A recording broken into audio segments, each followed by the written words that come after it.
Bitwig 5.2 is finally out of the beta phase. So as I tested each and every beta version, it's very interesting to ask what has changed since the announcement of 5.2, how good is it, and how could it get even better? Let's take a very subjective look, where in the end I will tell you my most favorite new feature, which might surprise some of you because actually, until today, it has not been mentioned in the changelog. The first thing some of you might have noticed about the release version, it automatically uninstalls all of your previous Bitwig versions, which is a little bit of an overkill if you ask me. But at least we can still install old versions by downloading them from the previous release page. Also noteworthy, sometimes the Bitwig installation file gets recognized as a virus, which should be a false positive. According to the first announcement video, there are two new main features: Compressor Plus and a few small EQ devices. I don't know for sure why Bitwig decided to emphasize these two things. Maybe they love their own devices above anything else, or maybe they think that users appreciate new toys much more than anything else. I am not one of those users, and just to be clear, this review is totally subjective. Of course, I've looked at the devices in detail and they appear to be quite good. If you want to learn more about Compressor Plus or any other device, I recommend you check out Bitwig's help panel by selecting them and pressing F1 and then trust your ears. Or simply watch Polarity's videos or any other YouTuber of your choice. I'm not gonna explain them here because I don't really use them. I already have my favorite EQ and compressor plugins since several years. I'm happy with them. And not only do they sound just as good or better for the most part, they even use less CPU resources than, for example, Compressor Plus, which is quite a pity for a DAW internal device. After looking at the comment section of the initial post about Bitwig 5.2 on Reddit, it seems like I'm not the only one who would prefer fundamental quality of life improvements over stock devices. Quote, "A better stock compressor is nice, but most producers already have good third-party ones. Sadly, you can't fix the productivity issues in Bitwig with plugins. Would be great if the devs prioritized issues that are not resolvable first, then add more toys." I couldn't agree more with that part of the comment. However, I can't agree with the first sentence saying that the update is underwhelming. To the contrary, thanks to Bitwig, the new devices aren't the only new features in 5.2, because the really cool and, in my opinion, absolutely best new features are mentioned further on in the announcement video and in the changelog.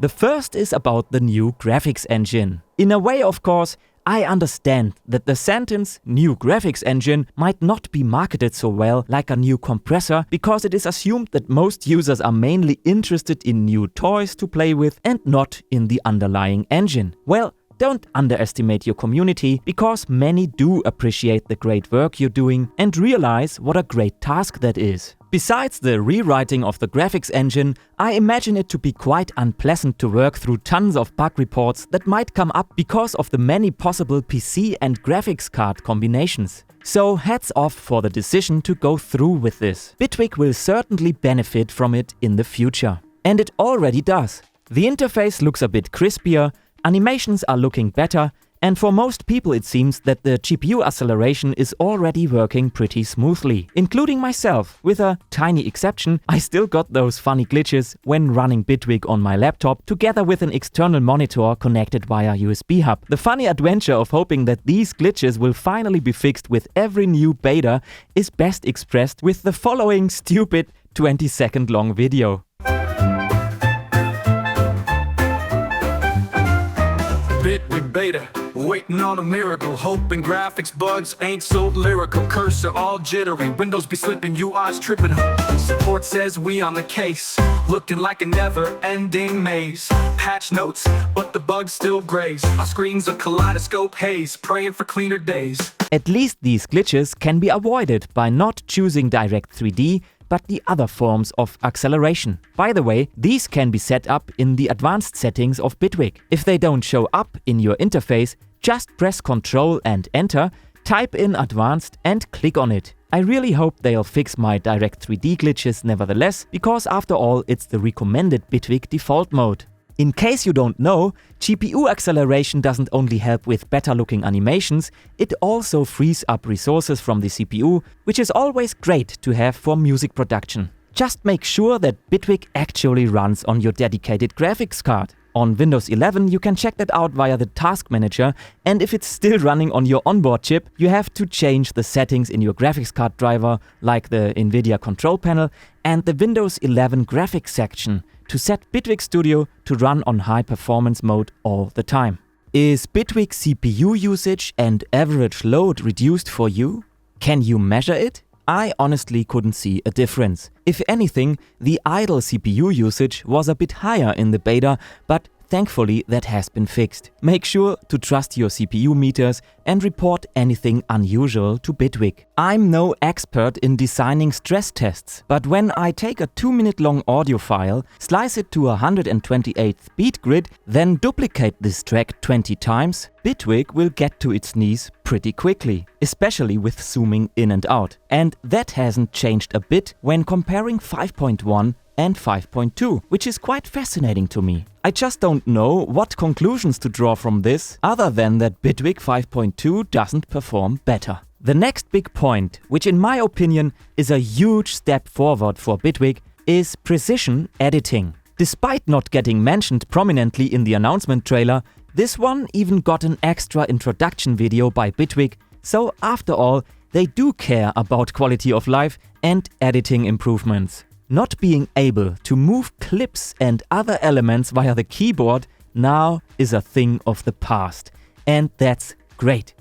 An unexpected side effect, however, is that the arrow keys in the arranger and in the editor now do fundamentally different things. In the detail view and editor, the arrow keys move elements like audio slices and notes. In the arranger, the arrow keys move the selection of elements. Usually, many users love consistency, especially when it comes to muscle memory for editing. I, for example, would love it if arrow keys always move elements and with the Alt modifier key always select elements. And I'm sure that other users would like it the other way around. So this made me remember a feature request I had in mind for Bitwig for a long time. It would be awesome if Bitwig's customizability would not be restricted to its shortcut list, but also lets users change the fundamental underlying modifier key behaviors for Control, Shift and Alt. Customizability can help users use tools faster and more effectively, depending on their individual needs.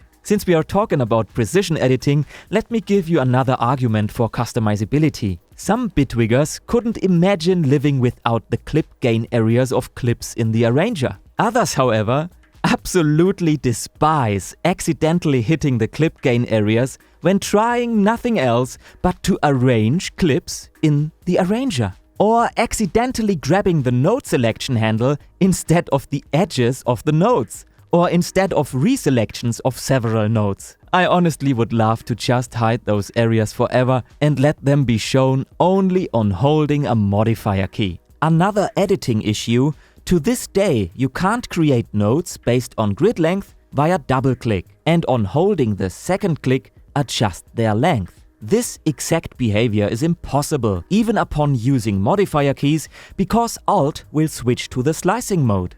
Sorry for this tiny digression from 5.2, but these thoughts just come up very naturally when thinking about the topic of precision editing and quality of life. Just like 100 thoughts about how the automation lane editing could be improved, but that's a topic for another video. Now, in general, the new mouse-free editing scheme of Bitwig is already working really great. We got a lot of new shortcuts for time selection and object selection, expression editing, zooming and so on. You can move elements and change selections of elements pretty quickly. However, and please correct me if I'm wrong, you can't even reach the automation lanes in the arranger via the keyboard. And as soon as you're deleting or cutting anything, Bitwig gets out of focus and you have to reach for the mouse again to get back into the editor. This inconsistent implementation of a no-mouse philosophy reminds me of Bitwig's touch control, because to this day, 8 years after its introduction, you are forced to constantly switch between touch control with your finger and using your mouse. Because you can't even make normal diagonal selections, you can't grab and move automation points or use any Bitwig tool which isn't part of the far too restricted radial menu. In my opinion, deleting and cutting things is a very vital part of editing and therefore should be included into the no-mouse philosophy. So, after deleting an automation point, for example, Bitwig's selection could just jump to the nextmost point. And after cutting an element, Bitwig could show the time selection cursor at the exact same spot. Users could then move to the desired pasting area via the arrow keys. Speaking about the time selection cursor, this is one of the greatest additions of this update. Being able to jump from transient to transient and from node to node via the arrow keys is just awesome. By holding down Control, we can jump from grid line to grid line. An interesting fact is that Bitwig initially introduced this time selection cursor without giving us the ability to start playback from there. I guess a critical mass of users sent in that suggestion because, thankfully, Bitwig added the Play from Time selection shortcut with Beta 6. This synergy between time selection cursor and playback is a real game changer. Before, when you clicked anywhere inside of a clip in the editor, you never could start playback from that exact position. There was only one way to change the playback starting position, which was clicking in the tiny beat time ruler region on top of the editor, changing the blue triangle symbol position. Now, instead of having to do this, you can simply click anywhere in the clip, or of course use the arrow keys to jump, and then press Play from Time selection. A little tip: since Play from Time selection is a pure starting function without the ability to stop playback, you could assign it to something like Control Space or Alt Space, so your finger will already be on the spacebar, ready to stop playback whenever you like. Just make sure to delete any double assignments out of Bitwig's shortcut list, which might block some combinations to work, for example Control Space. Another thing, since Play from Time selection sadly doesn't work for selected nodes, I suggest you assign Switch between Object and Time selection to a shortcut nearby. Another great addition to the playback functions is Play from Left Edge of Current Editor, which does exactly what it says. A very annoying bug I've encountered in the beta was bounced audio losing its first transient. So I'm very relieved that they fixed this regression. But in testing bouncing extensively, I found out that this is not the only bouncing bug. One is still remaining, and looking back to older versions, it appears it has been present for a long time. The whole waveform of bounce in placed or bounced material is moved slightly to the right, depending on your bitrate and stretch mode settings. That's quite unfortunate. I really hope that we don't have to wait much longer for sample-accurate bouncing.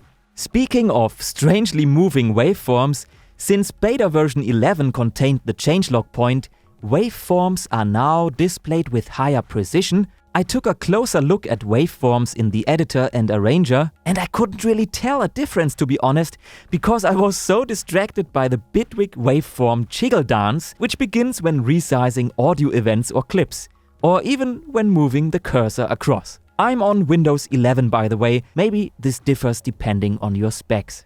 Bitwig's new loudness matching for chain devices is fantastic. It's so good that I wouldn't mind having this learning function available for all devices. The rework of the stretch mode section is also great. By pressing the Alt key, we can now choose between play at original speed or stretch to project tempo while dragging in the audio file. Holding Control decides whether the audio will be imported as RAW. That's a really smooth workflow. Finally, the BPM detection seems to be improved a little bit. Some files of my library which previously caused Bitwig some problems now show their actual correct tempo. But sadly, for BPM counts around 130 and higher, it can still be hit and miss in my experience. And looking at this funny meme on Reddit, I'm obviously not alone. The new set project tempo function, which changes the project tempo to match the tempo of a selected audio clip, is really nice. Imagine if Bitwig one day further upgrades this for live musicians who want to set the tempo of the whole project according to the first recorded audio clip. Some of you might remember that function from Ableton's looper plugin. By the way, since Bitwig doesn't have a looper, I decided to build one myself. In case you're interested, I'll put a link in the description. As you can tell, setting the project tempo according to the first recorded loop would be an insane upgrade to my Bitwig looper. Plugin Undo. Finally, it's here. Many people asked for it since many years. Now it's here, and while it's really nice to have, it sadly can also cause some problems, depending on your specific plugins and setup. So since the beginning of the beta, some people just loved it and some continuously reported having issues with plugin states getting messed up or just having an unpleasantly spammed undo history. For me, it's working relatively well, but please Bitwig, just give us the option to turn it off. It would help me to maintain a smooth live performance-based workflow where VST effects and instruments can quickly spam the undo history and one is used to being able to solely address Bitwig internal actions in the undo history.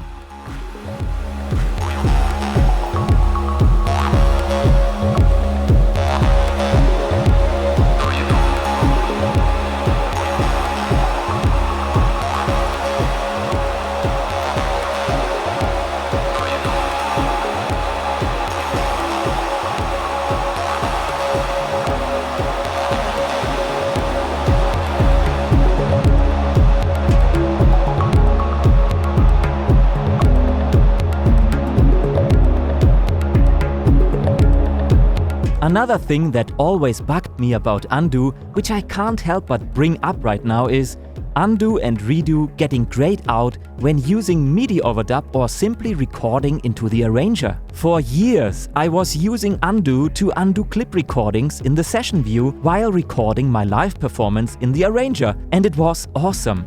The only problem, this was when I still was using Ableton, because there, undo while recording in the arranger is working just fine. But let's get back to the good stuff of 5.2. Tell me, what's your favorite new feature? Is it Compressor Plus or something I didn't mention, like the new clipper device called Over? My favorite feature of 5.2 might surprise you. It is, and I'm not kidding, the new white beautiful playback bar. That beautiful thick white line is the icing on the cake for me on this whole 5.2 update. I don't know if you've ever had the same visibility issues with your monitor setup as I have, but please check out this video. This is what the playback bar used to look like under unfavorable conditions. Black, thin, barely visible, and anything but smooth as it wiggles across those many audio slices, which are black too. Barely being able to see one of the most important parts of the DAW was something I never enjoyed, so I wrote Bitwig about this some months ago. Seeing my dream come true in the most unexpected way was really awesome, especially since this change never was mentioned in the changelog. It just happened, seemingly out of nowhere with Beta 11. Now, just to be clear, I'm only referring to the playback line itself and not the trace it leaves behind. This additional blur effect is something I like too, but I fully understand that some users perceive it as distracting, especially when being zoomed into the editor a lot. But that's just one more argument for an advanced customizability panel in Bitwig, so users could turn that blur effect off and others could enjoy it. The clip launcher would profit from thicker playback lines too, especially for live performance where your laptop is further away. For me, there's just one thing left for the playback bar to be complete: when it no longer becomes invisible when playback is stopped. In general, I'm just not a fan of things I want to see at all times being invisible, just like grid lines behind clips. But that's another topic. So in summary, I'm quite happy about 5.2, especially because Bitwig obviously listens to user feedback. Sometimes. Because on a serious note, sometimes, or to put it better, selectively listening to user feedback is much, much more than what I've experienced with Ableton's beta testing for over a decade. One of the reasons why I switched, by the way. So hats off to Bitwig. With updates 5.1, at least partially, and now 5.2, Bitwig has shown that they really care about basic DAW functionality. And I'm really happy about that, because I think it's exactly what Bitwig needs to become its best version. So keep up the great work, keep on making music, have a nice day.